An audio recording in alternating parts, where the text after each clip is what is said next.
Hi there again, everybody. Welcome to All Things Auctions, the podcast. Today we've got a very special guest that's come into the studio for us, Danny Fleming. Danny, how are you doing? I'm very well, Hal. Thank you very much indeed. Danny has been coming to Prestige for how long now? Quite a few years now, probably longer than Jane, my wife, will remember. So I've been sneaking in now and again. So it's been quite a few years, absolutely. It has. You seem to have been forever there in the auction. You're not the person we see every single week, but you obviously look at the stuff online and think to yourself, well, I fancy that. Absolutely. And you can tell from this broad accent that Danny is Scottish. Absolutely. And maybe the attire as well. And Danny, I mean, we've known him doing some wonderful things, but before we get into talking, I'll tell you what. No, let's talk about you first. All right. Okay. Let's talk about you. So why did you start going to Prestige Auctions? This is the first one we asked all guests. So I love auctions, and I was just saying to you earlier that the first auction I ever went to, and it was down south where I was stationed. I was in the army. I was stationed down south, and I was looking for a fire surround, and the one I wanted was sold. So I put a bid on the next item, not realizing what the next item was going to be, and by chance it happened to be a fire surround. Not the one I wanted, but it's the only time, and you've never done it to me, Lisa's never done it to me, it's the only time that the auctioneer has said, are you quite happy with the bid you've put on? And I looked as much as say, yes, I think I am. But, so that kind of got me interested. And auctions online, I'll go to auctions online, and obviously you do your online auctions, and the viewings are really important. So I have done some stuff for a couple of years online, and obviously it makes it accessible for everyone, but primarily because of the attire perhaps, and because of what we've done in the past. It's looking at Scottish attire, which I have got from yourselves. I've got a kilt jacket, I've got a sporran, etc. But my bagpipes are my love, apart from Jane, obviously. Jane, of course. Absolutely. Absolutely. You can't forget the good lady. Yeah. I think it's important to tell everybody. So Danny, has for many years been seen at very many, I would say, prominent occasions across the town, or should we say the borough? That would be quite nice, wouldn't it? Yeah. Playing the bagpipes. Now, you wouldn't know this, but when I was a kid, I got the opportunity to go into a bagpipe band. All right, where was that? In Grimsby, in Claythorpes, and it was a friend of my dad's called Richard Hoff. He now owns Hoff's Coaches. Right. Oh yeah. He's a Scottish chap. Oh wow. And he had this great idea. He wanted to teach kids how to play bagpipes and set them up in a band. Okay. Now it never actually happened in the end for whatever reasons, but that was sort of in the late 70s, early 80s. Right. So I had this sort of short opportunity in my life where I might have learned. We could have been doing a duet. You never know. But I remember everyone telling us that was going to potentially be involved, just how hard it was to play the bagpipes. Yeah. So, I mean, the fact that he was interested in starting a band up, I started my piping career at the age of 10 in Arbroath, a small fishing, synonymous with Grimsby, small fishing town, smaller than Grimsby, but famous for its Arbroath Smokies, of course. And the Royal British Legion, along with mining towns, along with fishing towns, when service personnel finished the war and they congregated in these small towns, the ones that played bagpipes or drums or any musicians joined these organisations, collieries, police forces, Royal British Legions, and formed a band. And that was the nucleus of what happened in Arbroath. So when I joined, they were looking for young, good-looking young people. Thank you. We'll edit that bit. Young people to join the band, and I did. And then at 16, I didn't want to drive a train or be a fire officer. I wanted to join the army, and 16 and a half, I went and joined the Scots Guards for 23 and a half years, playing the bagpipes all the way through my career, and amassed a collection of bagpipes. And then came down to Grimsby. I met Jane at a camp in Perthshire in Scotland, and came down to Grimsby and joined BHS, and then a couple of other important roles through my career. But fundamentally, I've kept playing the bagpipes all the way through that. However, someone did say to me, "You've got lots of sets of bagpipes," and I said, "Yes, I do," and decided to get in touch with Guinness. But you can't just phone up Guinness and say, look, I think I've just beaten Usain Bolt's world record of 9.47 seconds. I can do it under 9 seconds. Oh, well, that's fine, Carl. We'll just give you a Guinness World Record. So they, excuse me, insisted that I displayed them all. They had to be filmed. They had to be audited. They had to be photographed, itemised. I had to have a professional come and look at them all and a seconder, etc. So I got the Guinness World Record for 105 sets. So there you go, everybody. Look, we've got a Guinness World Record In the building. In the building, yeah. And you still hold that record to this day? I not only hold it, and I use Usain Bolt as a good example. Usain and I are really connected. He doesn't realise it. But he didn't stop running quickly when he won the World Championships and won the world record. He kept on thinking that someone is always wanting to run quicker. So I've collected on the adage that someone will try and beat my record, Carl. And I've got 200 and something now, which I think there is no one on this planet or that's going to listen to the podcast. That's a lot of bagpipes. That's a lot of wind. Well, and actually I've got two, lots of bagpipes and lots of wind, as people will now realise that have never met me before. So interestingly enough then, so all of these bagpipes that you've collected over the years, and I suppose some are older than others, different absolutely, makers, and so do they all work? Yeah. So it's not like they've just So the Guinness insisted that the auditors, for want of a better word, that came to look at this collection could pick 10 numbers between 1 and 105, and I had to make sure that they all worked. So they picked any numbers between 1 and 105, and I had to make sure they all worked. And they do all work. So but they're all my babies. So it's like a shepherd going, look, this is my flock. And you're going, you don't know all these sheep. It's absolutely, I know them all. But do you know what? I mean, so looking at bringing the auction side into this.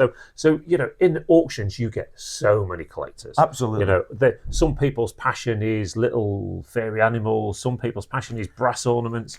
So why shouldn't somebody's passion be bagpipes? Or any musical instrument. Yeah. So what about space? I mean, that's a lot of space. It is. So they can be condensed in pretty much a boot-sized box. So if you've got a reasonable sized pair of boots, they can be condensed. There's 14 component parts, and the largest part is the part that you actually play, the chanter part, which is about that long. Yeah. So so they will condense into a box that size. But when you've got bags on them, on the covers and the cords, etc., it just probably. I mean, some of the boxes are quite large. Yeah. So there is space can be an issue. I was asked a few years ago to go on. I think it's Collector's Corner. It's called, and it was about people that collect things. And I think they wanted to come into the house and into the location where they keep them all and say, look, can we actually go into your different premises that you keep them in, and they'll be covered in bagpipes? I went, no, they actually quite contained, so I don't take over the whole house.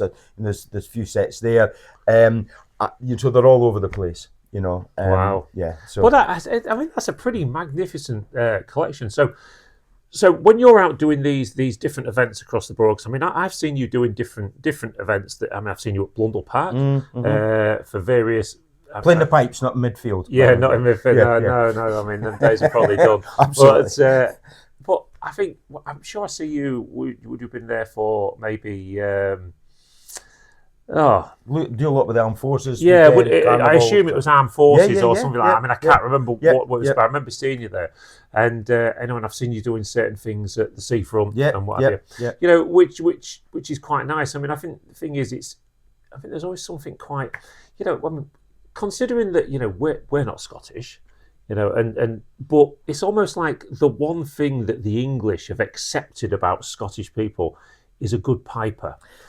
Because it's almost like that noise. I mean, it's the same at the cenotaph and stuff. Usually, it's the piper that starts straight off. Absolutely. And it's just become that one thing that's become maybe accepted for everything to do with armed forces and that. I mean, I've done it, and it was an armed forces weekend a few years ago. I played at 5 different events on one day. Really? And each of them were quite different and quite unique. And the tunes that I played for piping the chairman into the dinner at the end of the night wasn't the tune that I played for Armed Forces Weekend, for the lament during the Armed Forces Weekend. So each of those events had different tunes that meant different things to different people at that time. So, Yeah. and you only need one of us to make a lot of noise. I recently played tragically at a funeral up in York, and I'd heard that the bagpipes, the first time I'd ever heard this in 50 years of playing, that the bagpipes are the only instrument heard in heaven. So they're that loud that you can actually hear them in heaven. I don't know. I can't comment on that, and I haven't found anybody that said, "Danny, yeah, I can hear your pipes." Yeah, I mean, it'd be quite worrying. Absolutely, if you it was. Yeah. just that. So I mean, to anybody that doesn't know, because I mean, to people see people like yourselves playing bagpipes, but there is no volume, is there? No, it's just loud. It's just it's just loud, and that's it. Yeah, absolutely. So, but I know. I mean, I've always found it quite fascinating, and ever since my aspirations as a kid to learn to play the bagpipes, when Richard mentioned it, which as a kid sounded quite exciting. It never happened, but I have since tried to play the bagpipes, and it's just a noise. Yeah, well, I think it's the coordination. So once There's so much coordination. So once you've got that chanter, and you've got pretty much the same as a recorder, so you've got the finger work, which can take a lot less time now, because the way that we teach people to learn it is a lot quicker to get onto the bagpipe. So you start with this chanter, and when I started, I had this chanter pretty much like a recorder, and my friends were playing guitars who learnt to play guitars. They had a guitar. Well, I didn't. I had this chanter, so this little recorder thing. And my friends played drums, and he had a kit of drums, and I still had this little chanter that looked like a recorder. So when do we get the bagpipes and the kilt and the bonnet and all the rest of it? That's a few years down the line, Dan. So once you've learnt that, then you go on to the technique of, and it's independent, totally independent of what's happening with the finger work. So it's blowing, it's squeezing, it's keeping that pressure constant, and then you're also rolling. So almost that becomes second nature. So forget all this and just concentrate on the tune that you're playing, or the environment you're playing in. So you mentioned Blundell Park. I just want to say that football supporters often get a real bad press. Every time that I've played at Blundell Park, whether it be Remembrance, I play at the beginning of the year for our fallen Mariners, it has always been absolutely immaculately observed. So whatever you say about football supporters, wherever I've played, it's been been really, really well respected. Yeah, they're a good bunch at Blundell. They are, absolutely. I mean, sadly, I was a season ticket holder at town for years, and then we set up prestige auctions, and it started eating into me Saturday afternoons. When we first started out, I used to get to all the games. It used to be done by 2:30, out the door. Long gone those days, absolutely. So I had to relinquish my season ticket. I have my son and grandson both go. Good. But the great thing is that Stephen, my eldest lad, because he's got a spare season ticket when Litland's in bed on a night time, we upgrade that ticket. Okay. And I went for the first time in ages on Tuesday night. Good. And 1-1 against Tranmere. But sadly, not many there really. 4,000 and something was there. Which I thought was a little bit disappointing, considering they're doing quite well in the league. Absolutely. Yeah. But no, it's always quite nice. And I always find it's always been very good at Blundell Park, I think, for observing the minute silences before the piper starts, absolutely. And all the rest of it. Yeah, it is. You've had the odd idiot away fan that shouts something out. Well, I've recently played for the fallen Mariners at the beginning of the year, and I heard that we'd let everybody know, and the away team and their supporters know, and they sang through me actually playing. It was on the big screen. You have the fallen Mariners and their names, etc., go through on the screen and their faces, and I played during that act of remembrance to them, and the away fans weren't observing that, which was a great shame, because our our town fans sort of almost reacted to that. Certainly at the end, I was given a great cheer for, and obviously respect to the man. And I think that it's let's face it. I mean, in many forms of society these days, we've got people that have just got no respect for anything anymore. And being 23 and a half years in the army, obviously I have the utmost respect for that. Just a very quick story, slightly away from bagpipes. I played at Signhill School many years ago, and we did a minute silence on armistice on the 11th of the 11th, and all the children were all lined up, and I was facing, if you know Signhill Schools, I was facing the shops. And I'd finished playing, we were observing the silence, and I could see two ladies coming out of the shops, out of the shops, just a parade of shops. And they were chatting to each other, and you could actually hear them. You couldn't hear what they were saying, but you could hear that they were chatting.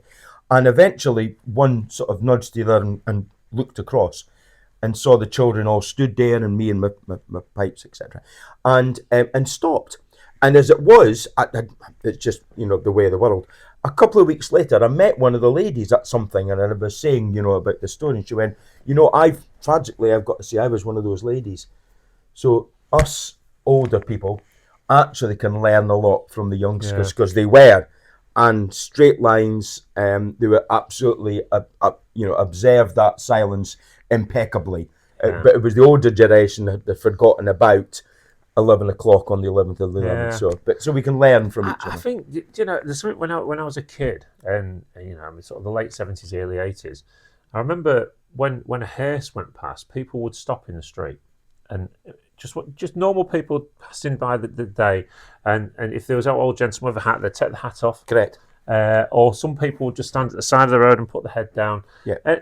These little marks of respect that were in society that sadly don't seem to be there just quite as often as they used to be, which I think is a real shame, really. So I will often follow a cortege if I'm playing, say, from the church to the crematorium, or the church to the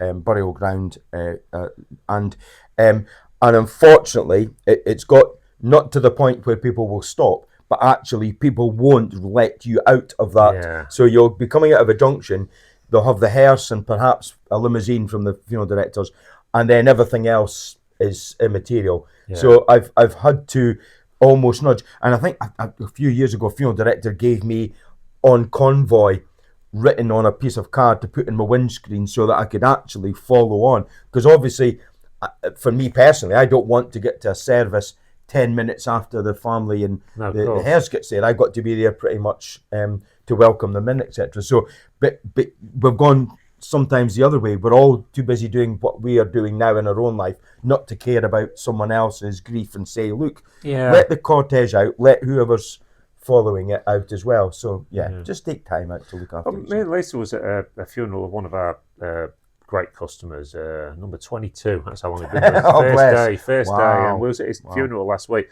And when we got to the crematorium quite early, and of course, see, to me, a little bit old-fashioned in my ways, we were sat in the inside bit, keeping warm. And then as soon as we noticed the things pulling in, I went, come on, let's get outside. And we was like the first people to it, then everybody that followed us, because I went and stood outside, absolutely. head down. The respect, the mark of respect, not just to the person that's passed, but to the family as well. Because I think that's important. Absolutely. When you work in an auction industry and a house clearance industry, one of the things I always find quite sad is when you're talking to neighbours and things, they say, oh, no one really bothered with them for years. When in fact at the funeral there's only 4 people, and you do hear that, and I always think, you know what, I think it's having lost both of my parents at quite young ages, that when you pull up in that limousine to see a crowd of people there, it almost makes you feel as a family that bit better. I have played a couple of services where there was potentially going to be no one.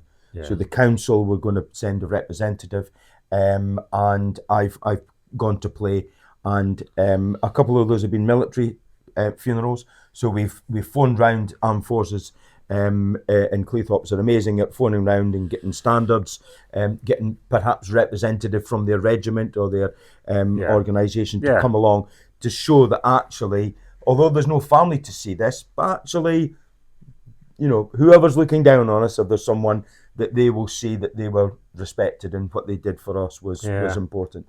The advert, of course, the adverts on the telly these days is littered with pure cremation and stuff like that. Which, you know what, I actually believe in that there's a place for that. I mean, I'm a bigger believer, because I've always thought they actually say something on the pure cremation advert at the moment about a rushed service at the local commissary. And I always feel that they are a little bit rushed. I will often play as the cortege arrives up to the gates. And if you know Grimsby Crematorium, it's the doors of the crematorium, and then either play into the crematorium or out of the crematorium and stand in that quadrangle and play whilst the family are coming out, they're viewing their floral tributes, and friends and family are giving their condolences. And I've always got one eye on the family, and as you just said, and the other on the next service coming in, because the next service might have detested the bagpipes. The last thing we want to hear is bagpipes. And I'm not there for them. I'm here for this family. So I don't want to impact on someone else's family and someone else's grief. So, but you're right, that there isn't a lot of time between each service, unfortunately. So what I do like about the pure cremation thing is ultimately the cremation bit is the hard bit. You know, it's the bit that sort of messes with people's heads and that. So, but I went to my first, some years ago now, I went to my first humanist funeral. Yes, yeah. And you know, to me it was, I mean, I'm first to admit, I'm not religious, okay? In any way, shape or form, don't do religion, okay? I don't have a go at people that do. Everyone's choice, everyone's free to make their own choices. Yeah. Me, personally, it's not something I do. And I went to my first humanist funeral and I was like, this is fantastic. And it was at the crematorium.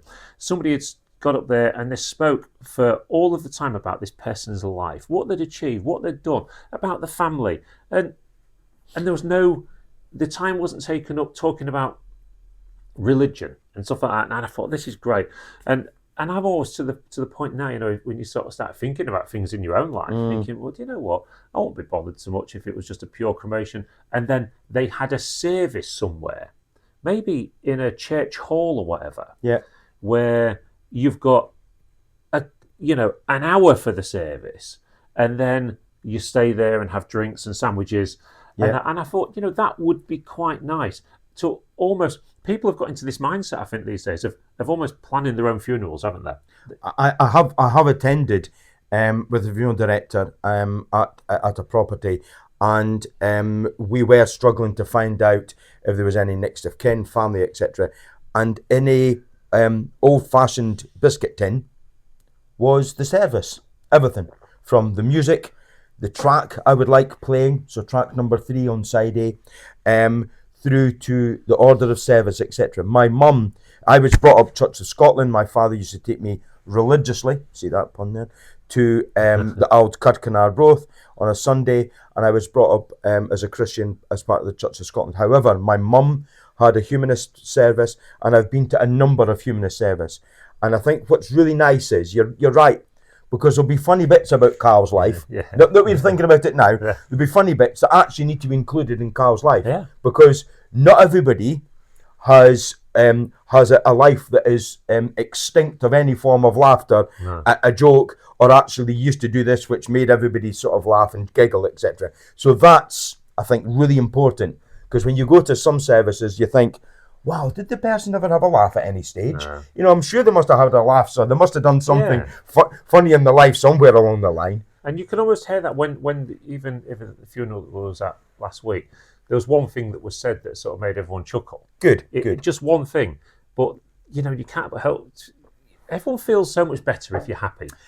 You know what? And there is. And when it's that shared joke that actually you knew that number 22 would always bid on something, or you know that person's unique sort of selling point, or unique intricacy about them, then you're joined, and actually it's all right to laugh. You know what? Yeah. I mean, do I with the thought of when I pass away, do I want everyone to be miserable? No, I don't. No, I've never lived my life wanting to be miserable. No, and neither have I. Yeah, you accept that people are going to be upset, they've lost somebody close to them and that, but the thought of them having a good time and laughing and sharing the stories and the jokes and all the things that happened in that person's life is I think it's important. It's really important, very, very. And I am religious, but as I said, I've seen a couple of services conducted by humanists I've attended, and they've been really, really personable.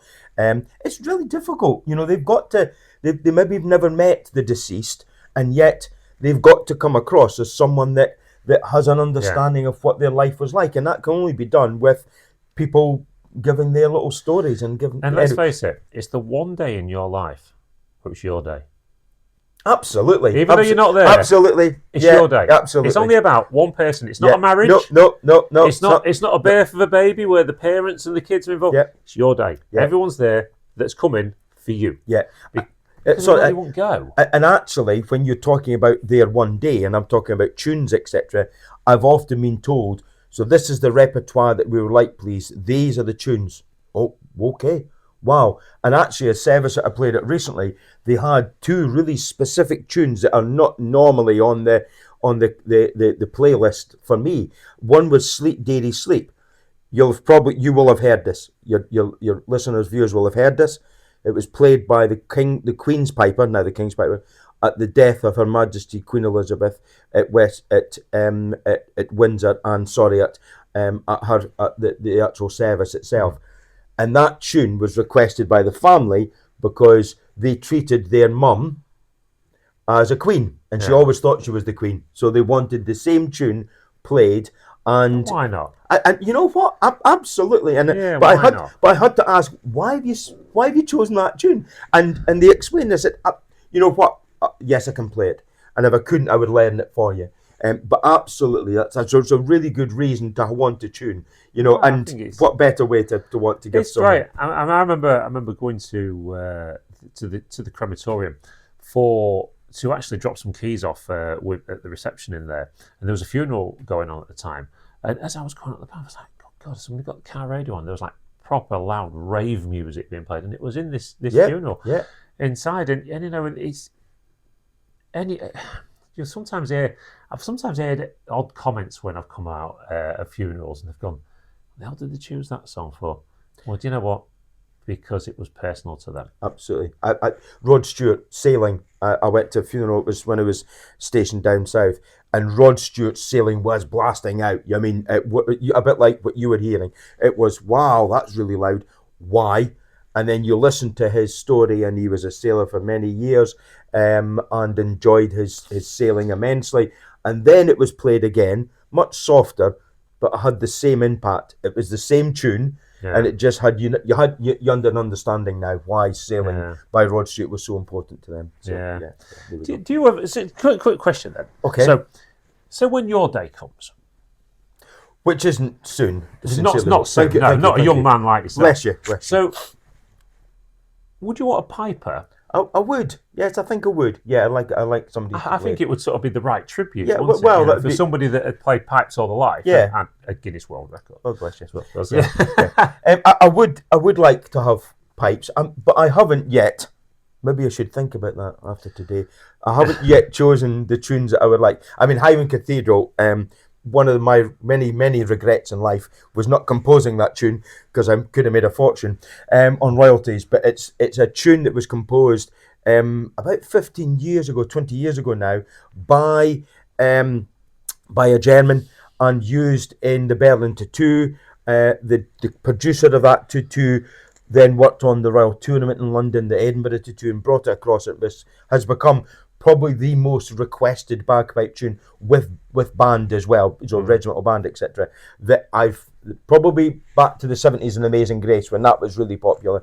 This probably has overtaken that, Highland Cathedral. So that's probably a tune that that I would request. Whenever I play at home and I have a quick tune, I always play Highland Cathedral for Jane. Just to keep her happy, and I always know if it's all right, because I just hear in the background, way. She's supposed to do that now. She doesn't have to, but she just feels obliged. Just like yeah, just a little applaud. Yeah. Couple of things. Okay.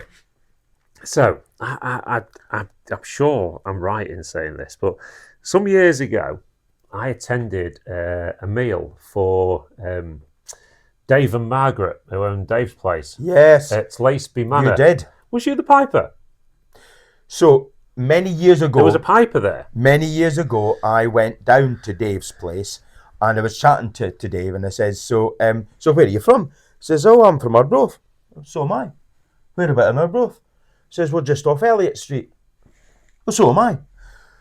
"So where about?" I said, "Rossi Street." "So am I."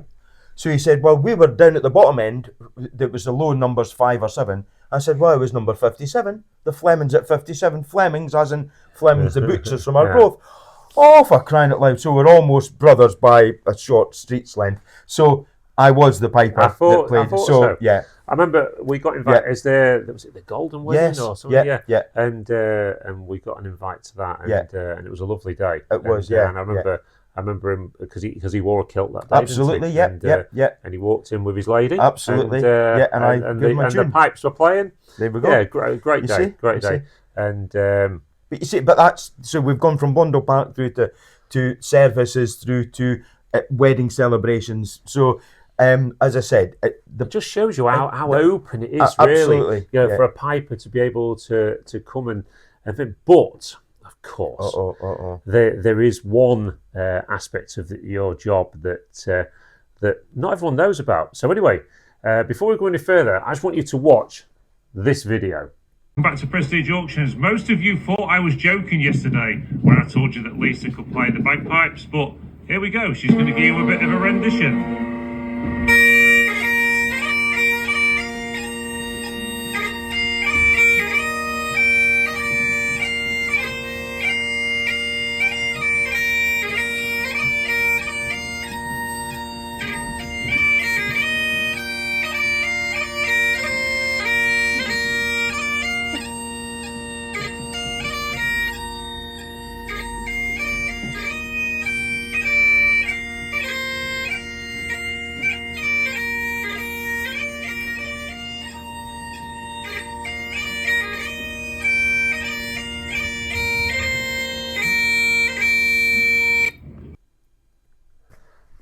That was a cracking day, wasn't it? It was absolutely cracking day. Yeah, when we'd sort of said on that day about Lisa playing the bagpipes and all the rest of it, and then you came up with this idea. Should we do this?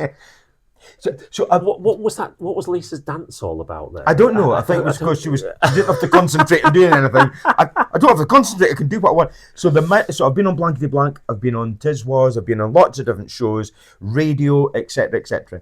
And the amount of times, but like you, people say, you know what? I've had a strum on a guitar. I've tinkled the ivories, Danny. I've never had a shot of a set of bagpipes. So Blankety Blank, I played on Blankety Blank, and I gave Les Dawson a miniature set because if I'd given him the big set of pipes, he'd still be there now, bless him.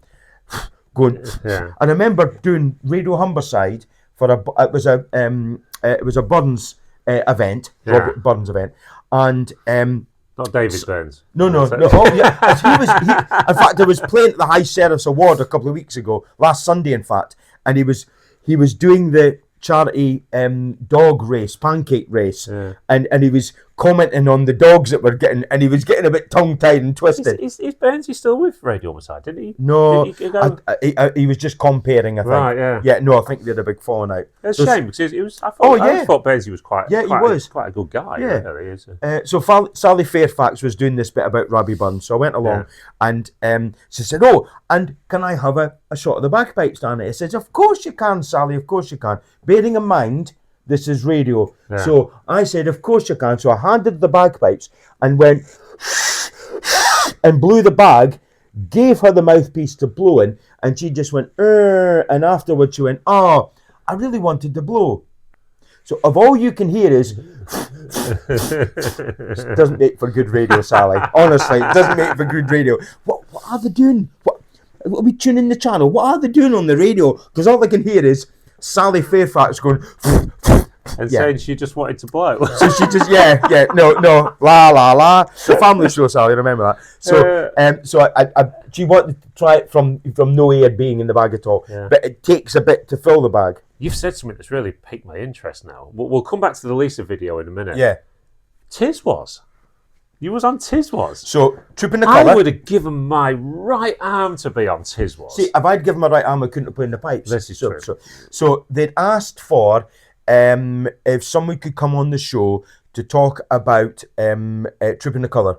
So Scots Guards were doing Trooping the Colour. It's our troop. So Trooping the Colour, middle of June, Queen's birthday parade, now King's birthday parade, and the troops that march round to the colour, that's your flag that you will muster to at the end of the night, or when in the height of battle.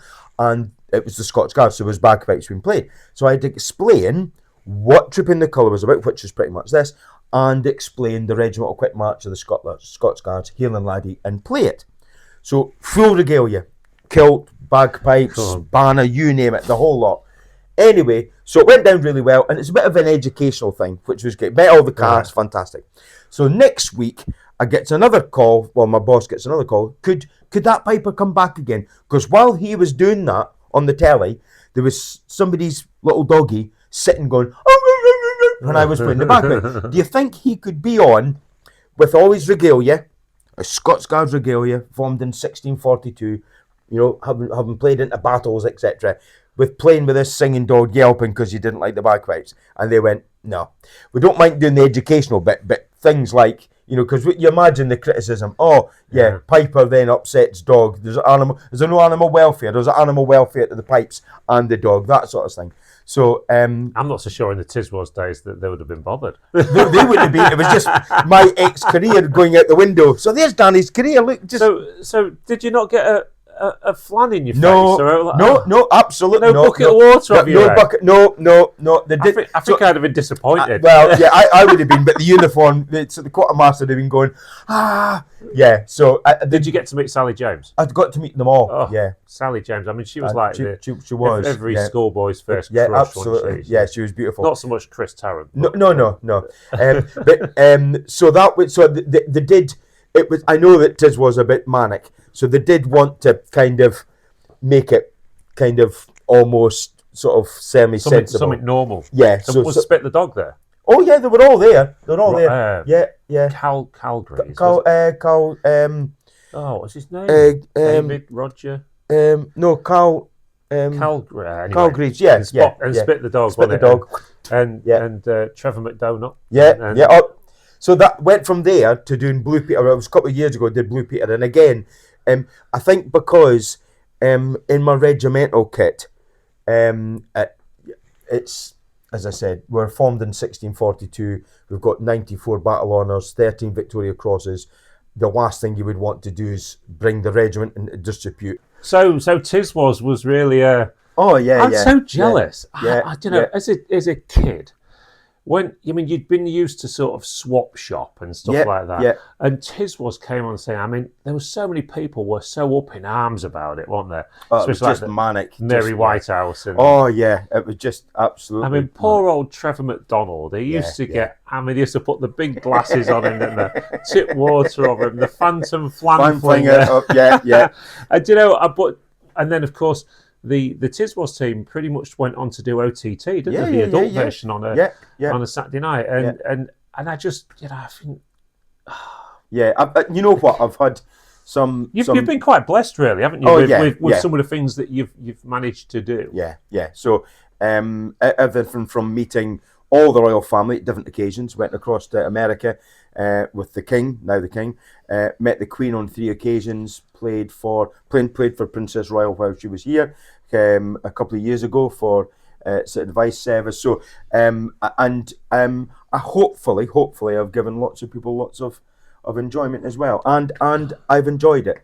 So when's the MBE coming in? Well, bless you. Well, I have a KPM. So it's a King's Policing Medal. So that's for my services to diverse communities. Working with diverse communities, explaining what the bagpipes are, Robbie Burns, Burns Night, poems, haggis, Scotland, whiskey. Some of our communities got no idea about any of that. So Jane and I put on a Burns supper, and I played the pipes. We had vegetarian haggis, and we had a fantastic night. So again, I'm really proud to, you know what? But I'm really proud of being Scottish.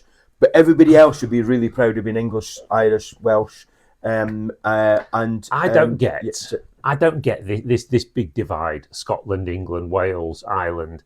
I mean, there's always the jokes: English, Irishman, Scotsman, all the rest of it, which were just jokes at the end of the day.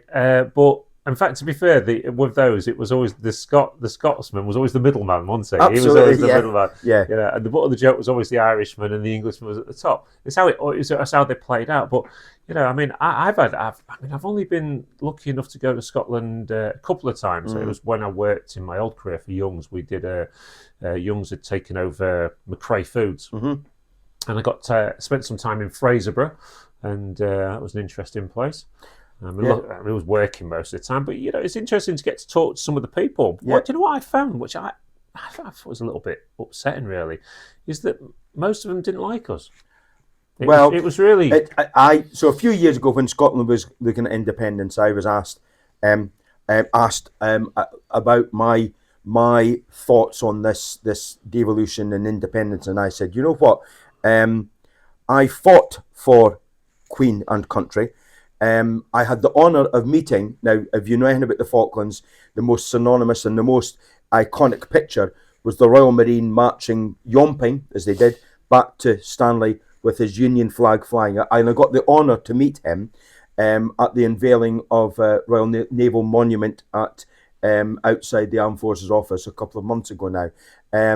And he had on his antennae, on his radio antennae, a Union flag. So I fought as part of the Union of Great Britain and Northern Ireland. Not for Scotland. There's no extracting the blue out of that, or keeping the red in, and having just a cross or whatever. It was the Union flag I fought for, and Queen and country, and we will be divided.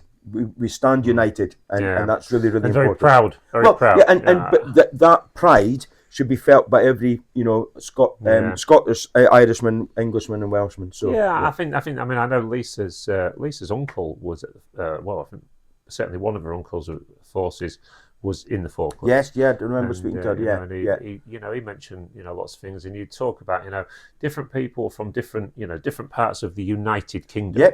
And and who've become great friends over the years, and all sorts of stuff. So I think wanting to divide all the time is what's quite unique, especially about the armed forces, is that my corporal's better than your corporal. Yeah, well, my sergeant's better than your sergeant. Yeah, well, my company sergeant major's okay, it's not as good as yours. So we'll fight over these things. However, when it comes to things like regiments, but we're number one. Our regiment's number one. Well, we won't dispute that until someone outside our organisation, so another force that tries to influence our comradeship, and actually that don't work. So we would be united, and we have been. I've met lots of great. There's a really strong parachute regiment association, and I remember in my day, that the parachute regiment and the guards would get in touch with each other. We'll meet you at such and such a venue, and we'll have a bit of a fisticuffs, and then we'll have a drink afterwards. And now we're too old to have the fisticuffs, so we just have a drink together. So we just socialise. Miss out the first bit. So, but far dare meddle with us. So you don't pick on that regiment. He's part of the British Army or part of the Armed Forces. British Army. Don't pick on him. So whereas we would be discussing, my corporal's better than your corporal. So, but don't try and influence us, and don't try. But do you know what? I mean, there's no greater thing than that when you think about football, is there? Leeds 8, Man United. Man United 8, Man City. Man United 8, Liverpool. Celtic 8, Rangers, and all the rest of it. Until it comes to the national team, and then they're all together. So what team do you support? You're a Rangers, and I'm a Celtic man. When I was serving in Ireland, somebody started having my Glengarry, my little hat on, and somebody stopped me and said, "So what team do you support, son?" I said, "Sorry." So what team? You're a Celtic or a Rangers man? Now, if you know religion and football, you will know that it used to be that Celtic was with Catholic and Rangers was Protestant. It's changed hugely now. But the question really he was asking, am I a Catholic or a Protestant? And I said, I support neither team. I'm an Arbroath supporter, and still am. We did really well against Dumbarton midweek, 2-1, and we're top of the Scottish First Division now. So, but the question he was asking wasn't about what team. But you're right. I could be shouting abuse at you over the terraces one week because you're an opposite team, and then the next minute we're actually watching our national team. Hopefully winning. I've always found it quite funny that they want to beat the hell out of each other on a Saturday, and then we'll join forces to unite. But then if you play in another country, then we'll absolutely, But I mean that's what it was, and absolutely. But so I'm just going to quickly nip back to the video that we did with Lisa, because I mean, one of the things about prestige auctions is that we never wanted to be that auction room that was just dull and boring, and a lot of them are. They really are. And you know, it's just all very la-di-da, and we need to get the items sold, and please be quiet. And you know, we're not that auction room. We're the auction room that likes to promote fun. We're like, I mean, I've just been out there just now, and you know, people are just stood around talking to each other. People have made friends and that here, and I think that's what's lovely. So you know, when you sort of stepped in, why don't we do this with Lisa? And you know, and that bit of fun, and the people that talk about it, you know, this is what we love to do down here. And, you know, and people like you help that happen, because you know, you're a guy. Obviously, that we've learnt today that you've done a lot of stuff, and especially tiswas. I mean, you're just tiswas. I mean, tiswas to me, it's just.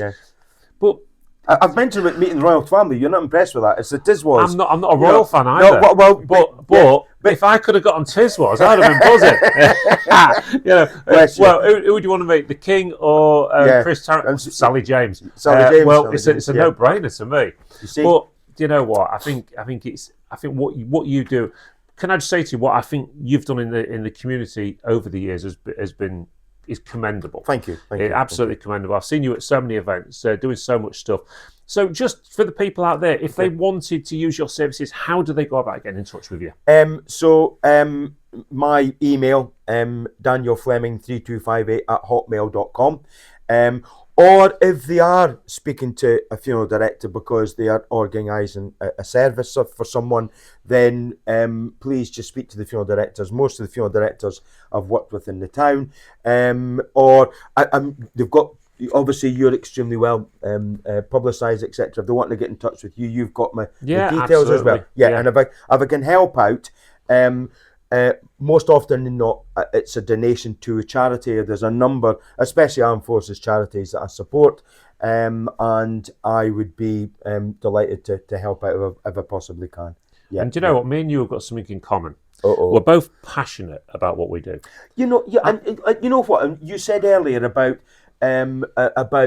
you collecting things, etc. And actually, household antiques, just behind jewellery, collectibles, and cars. So I bought the sets of pipes that I bought from you.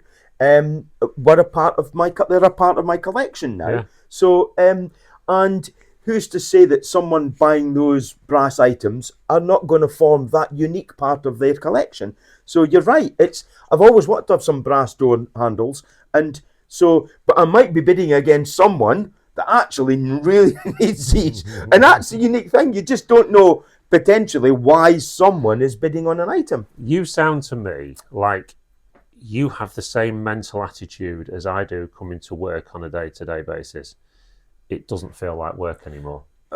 No, absolutely not. It feels no. You know, when I got out of my old job, you know, it was quite funny actually. I don't know if I've ever said this out loud, especially on a podcast, but I'll say it. Yeah, so go on. You're amongst friends. I was at Young's for 23 and a half years, and I'd been praying for redundancy for 3 years. Wow. But you could never show your hand. Yeah. Because if you did, they'd get rid of you on the cheap. Yeah. And I'd been praying for redundancy, and that day that we all got dragged into the office, and there was told, I said, you know, we've got to make one of you redundant. I'm under the table like that going, yes! Because I always wanted to do this. I always wanted to do this. I got to the point, don't get me wrong, Young's were very good to me over the years. I'll never have a go at the company itself. They were very good to me through my heart surgeries and everything. They always looked after me. Well, certain people did, you know you are. And ultimately, when I had to leave there, I'd got to that point though when I had to leave there that I didn't enjoy going anymore, and that had been going on for 3 years. And at that point, I would say to anyone that can, that's the time to get out. Because you're not here for long. No. And I'd got a passion. We'd built up the business, and of course, you know, the redundancy helped this happen. But it helped you make that decision. It was almost out of your hands now that actually. This is the door's now open. So I just use life about doors. So the door, I would love to be in the. I know you're not allowed. I'd love to be in the Queen's Piper. There was an opportunity, a very small window of opportunity or door opening opportunity, which unfortunately didn't come out, didn't come fruition. But I would have loved that opportunity. But the door just didn't open. Yeah. So that door for you opened. Yeah. And it enabled you to do what you've been doing for so many years and really have a passion for what you do. So, which is great. You don't have to drag yourself out of bed anymore. No. You wake up every day, new opportunity, new things are going to happen, and you sort of think, great, you know, and it sounds like you feel exactly the same way. I do. So my advice to you would be much to the advice that I gave myself. Carry on doing it, and then carry on loving it, and carry on enjoying it. And while you're making yourself happy, you're making lots of other people happy. Good. Danny, thank you ever so much. Thank you so much. Bless you. Just listen, everybody. Of course, as Danny just said there, you can find his information from his email address, or of course you can speak to us at Prestige Auctions. It's been a wonderful podcast talking to Danny and all of his great stories. I need to speak to him a little bit more about tiswas. It's viewing out in the auction today, so I'm going to get out there because Lisa, if not, is going to whip my backside like you won't know. Thanks ever so much for watching, and we'll see you all again very soon at the auction. Take care.